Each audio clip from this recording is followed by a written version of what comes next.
السلام علیکم ورحمۃ اللہ وبرکاتہ۔ سلیمان بن عبد الملک کا نام آپ نے سنا ہی ہوگا۔ بہت بڑا بادشاہ تھا، امیر المؤمنین تھا۔ جوانی میں اللہ نے اس کو بادشاہت دی تھی۔ بڑا ذی وجاہت بھی تھا، حسین و جمیل بھی تھا۔ تو ایک دن اس نے اپنے آپ کو بہت اچھے سے سنوارا، بہترین کپڑے پہنے، عمامہ زیب تن کیا، خوشبو لگائے، بہت سارے چیزوں سے اس نے اپنے آپ کو خوبصورت کیا، اور اللہ رب العزت نے بھی اس کو حسین پیدا کیا تھا۔ حکومت بھی جوانی میں ملی تھی۔ بہرحال اپنے آپ کو سنبھالنے کے بعد اپنے دربار میں رونق افروز ہوا۔ سب لوگوں نے اس کو دیکھ کر اس کی تعریفیں کرنے لگے۔ اتنے میں اس کی ایک باندی آئی۔ جب باندی آئی تو اپنے باندی کو دیکھ کر مسکرایا اور پھر کہا کہ میں کیسا لگ رہا ہوں؟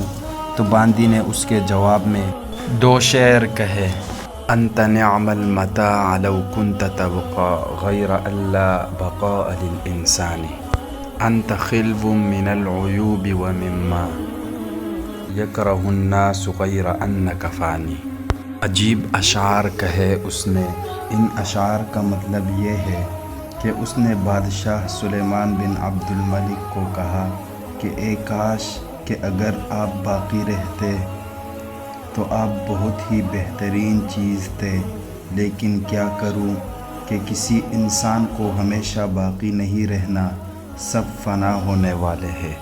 آپ کے اندر کوئی عیب نہیں، سارے ان عیبوں سے آپ پاک ہے، خالی ہے، ان سب باتوں سے بھی جس سے لوگ نفرت کرتے ہیں اور برا سمجھتے ہیں، لیکن آپ کے اندر بھی ایک عیب ہے، بس وہ یہ ہے کہ آپ فانی ہے، آپ کے لیے بھی موت ہے، آپ نے بھی فنا ہونا ہے۔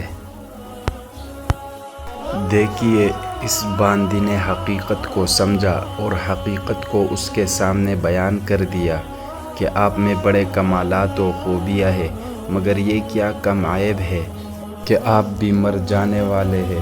اگر باقی رہتے تو واقعی آپ عشق کے قابل تھے، دل لگانے کے قابل تھے، محبت کرنے کے قابل تھے، تعلق کرنے کے قابل تھے، لیکن آپ کے اندر فنا ہونے کا ایک ایسا عیب ہے جس نے ساری خوبیوں پر پانی پھیر دیا۔ جب سلیمان بن عبد الملک نے شعر سنے تو اس کو رونا آ گیا، اور روتے ہوئے اپنے کمرے میں گئے اور باندی کو بلایا اور اس کو انعام دیا، اور اس کی موت پھر جوانی میں ہی ہوئی۔ اس واقعے کے کچھ دن بعد اگر عیب کو کوئی انسان اپنے اندر جان لے تو وہ پھر کیا دنیا سے دل لگائے گا۔